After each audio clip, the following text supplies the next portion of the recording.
Hi. Um, Thanks for coming, everyone, and thanks for waiting with a slight delay. My name is Vienna Thompkins, and I am going to be talking about 911 calls and community needs, working with calls for service data. So again, my name is Vienna Tompkins. I've been working in the intersection of data and justice for about the past 5 years. I'm currently at the Center for Policing Equity, and my talk today is going to give you a bit of a preview into some of the work that we're doing utilizing 911 data and other policing data. Prior to being at the Center for Policing Equity, I worked at the Brennan Center for Justice and did some national level criminal justice work. And then for a while, I worked with state and local governments on developing and implementing criminal justice reforms in pretrial justice, working with things like risk assessment algorithms, and then also in youth justice. And so I have a pretty good range of experience in the criminal justice space. So the Center for Policing Equity is sort of a think tank advocacy data-based organization that uses evidence-based approaches, lots of data, to create tackle social justice problems and conduct research to create levers for social, cultural, and policy change. So we kind of can bucket our work into two core areas. We have harm reduction, so reducing the harm that existing public safety systems do, and so addressing specifically racist behaviors, policies, and practices of law enforcement in ways that can support to a long-term vision of public safety. A couple examples of that, we recently launched our Justice Navigator product, which you can find if you go to our website, policingequity.org, which was developed in partnership with Google to help display information from our law enforcement partners, looking at different racial disparities in their work, and then also giving information for communities to help utilize that data and help improve their public safety systems. So that's the first bucket of work. And then the second bucket is redefining and implementing systems of public safety and targeted services to address violence and create thriving communities through new definitions of public safety. And so that second part of redefining public safety is where my work falls in and what we're going to be talking about today. So let's start with what public safety. So there are some traditional definitions of public safety that are typically used by criminal legal system stakeholders. So people like judges, sheriffs, police, district attorneys, usually focused on things like crime rates. So how many crimes how many crimes are occurring, recidivism rates, which means if someone has with the justice system, whether they're arrested or convicted or serve time, are they going to then come into contact with the justice system again? So reoccurring contact with the system. And it's really focused on those criminal legal system pieces. So what are those contacts with the system and the data that's associated with those things? And it's also reactive to external systems. So we typically are only measuring public safety in this way when things are happening that result in people ending up in the criminal legal system, as opposed to preventing people from ending up in that situation in the first place. So there's been a lot of discussion over the past couple of years and even beyond, but it's become much more common to have the discussion about, are there new ways that we could be defining public safety? Are there things that are not counted in our traditional definitions of public safety that could be serving our communities better? So CPE believes community-informed and equity-focused understanding of public safety really critical to ensuring that all communities have the resources they need to prevent crises that result in those interactions with the criminal legal system. So if we want to redefine public safety, we do that in some concrete way, right? So what data is there that we can use to help with this new definition of public safety? How can we measure what communities need to feel safe? And what types of responses are going on, and how can they maybe be improved or changed? So one source of information to help us measure those community needs is calls for service or data.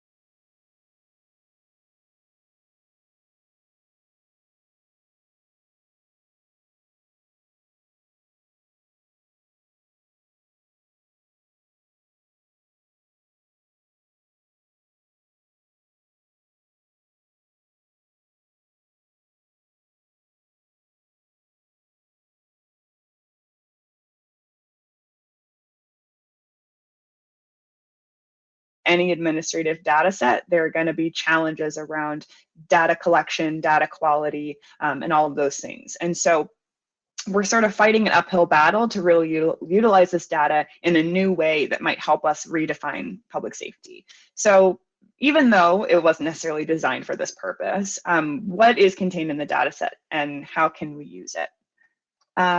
Someone in the chat saying, oh, okay, in and out. So what is in these data sets? So calls for service data typically follows call initiation all the way through the resolution of whatever that call was for. So it starts with a 911 call or an officer initiating some sort of stop or contact with someone. Usually along with that initiation, we'll get information about where is the caller or where is the incident located. And then we'll also see after the call is made, it will be classified in some way. So what was the call about? Is there something violent going on? Is there a property crime, drug and alcohol, mental health, traffic, fire, EMS? What is the reason for the call being placed? So typically the dispatcher, the person receiving the call, will classify what type of call it is. And then that will then convert to what type of response is necessary. So it could be that police are needed. It could be that just fire or just EMS are needed. There could be no response that's needed. It could be a hang up. Could be something like that, or another service. So some places have mental health response units, different ways that they can respond to calls that may not necessarily be your traditional police, fire, or EMS. And then after the dispatch occurs and the response occurs, what was the outcome? Was an arrest issued? Was there a report made? Was there a citation? Was there other outcome? Was someone referred to services? That sort of thing. So looking at each of these different pieces about the process. And typically, as you might imagine, because of how this data was developed, a lot of the research using this data is about efficiency, about what types of responses are happening, how efficient are those responses, how much police time is being spent addressing these different types of calls.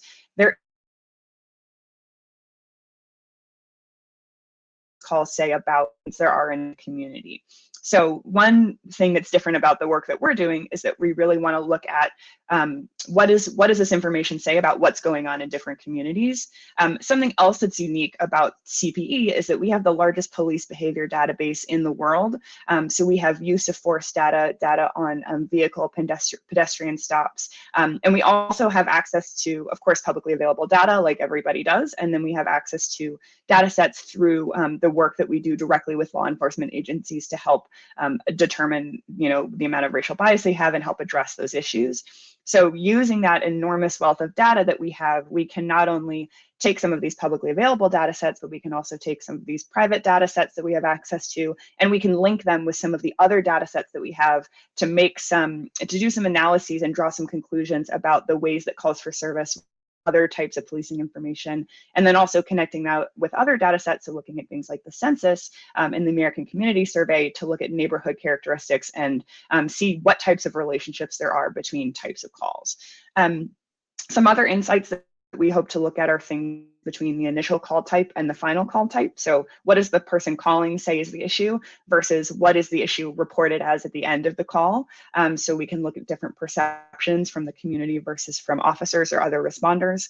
We also typically have pretty granular location information, so we can look at neighborhoods, blocks, census tracts, and look at those different characteristics. And then because of the number of data sets we have, we can also do multi-level modeling, looking at within and across neighborhoods, and then within and across cities across the United States as well, which is pretty exciting.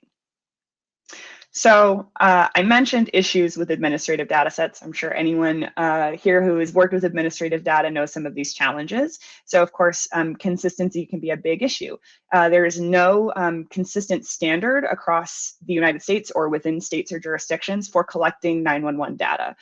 Like I said before, they were developed as a way to audit what happens after 911 calls, not necessarily as a way to do research that's representative across more than one jurisdiction. So we have to do a lot of work to try and make sure that the data sets are looked at in a consistent way. And then also location is another thing that is not always consistently collected to the same level of specificity. And then quality, of course, not all of the data sets are you have humans collecting the information, you have callers that may describe things differently, and so there's an element of unpredictability, the quality, completeness as well. And there can also be inconsistencies within the same jurisdiction year over year. So if we're trying to look at multiple years of data, maybe they change their data collection system, they change the variables they're looking at, there's variation there as well. And then, of course, like I said, completeness. So there may be different things that are collected in different places.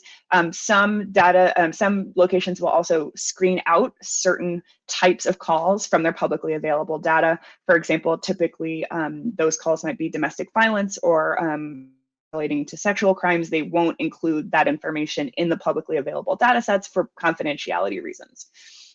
So all of these challenges exist within data sets. And a particularly striking example is looking at call type categories.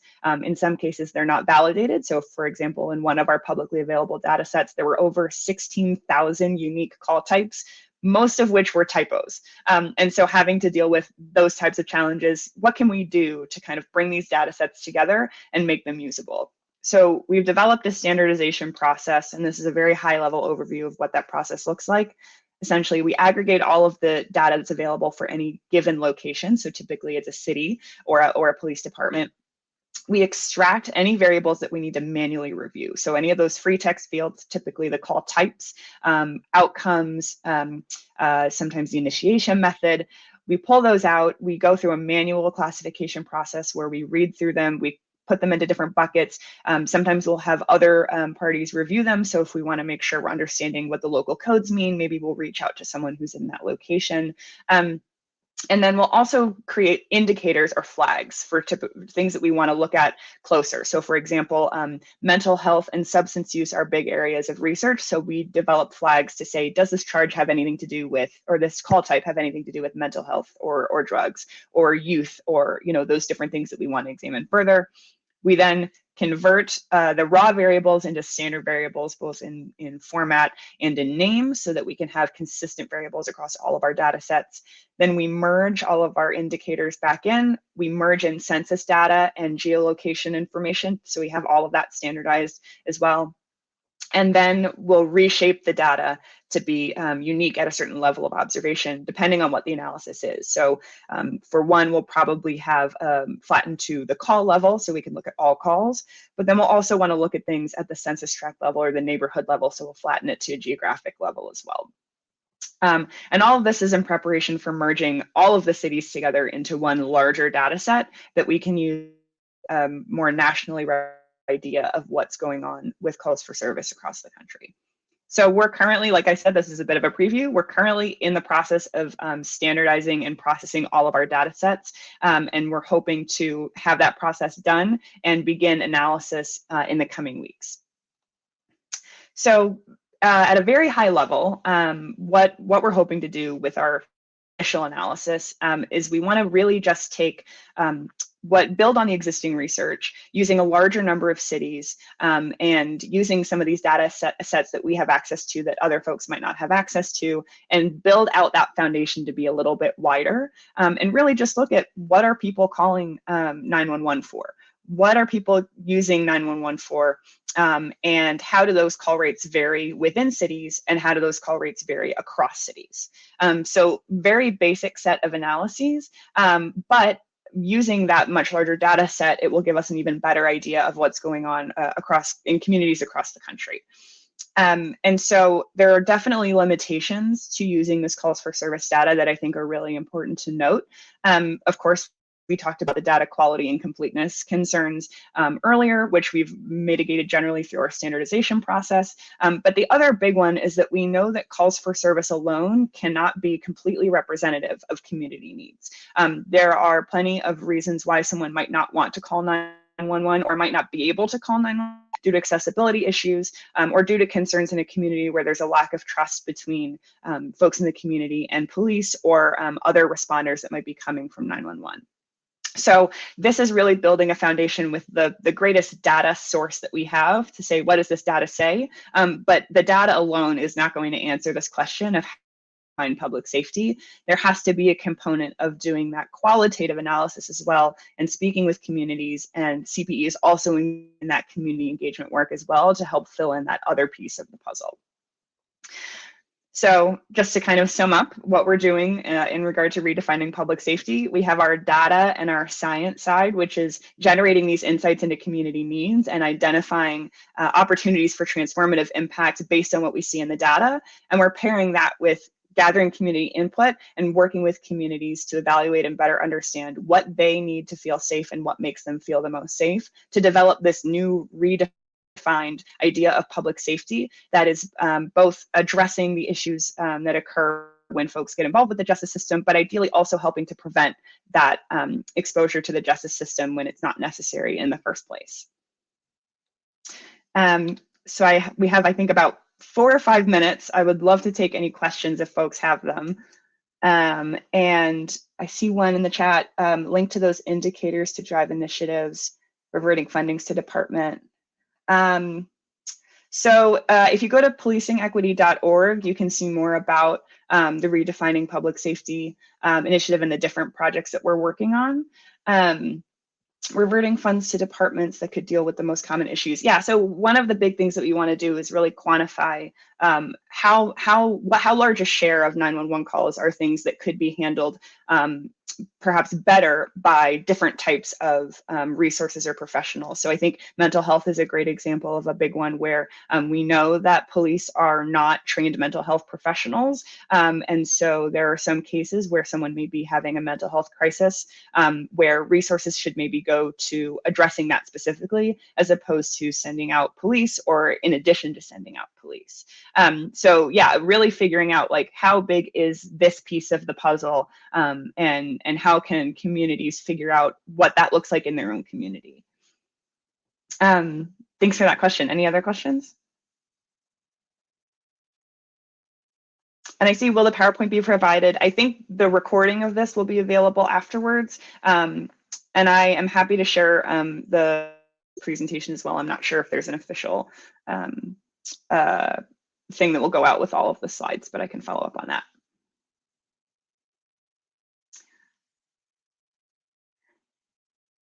Yeah, so and this, so we're working on this now. We're hoping to have our first report out using this data sometime next year, probably early next year. But we also plan to do lots more analyses. CPE has a whole science team that's working on both this calls for service work as well as looking at other types of data that we have.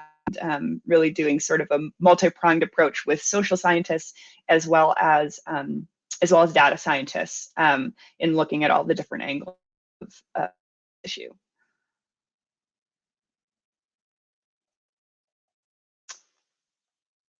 All right. Any other final questions?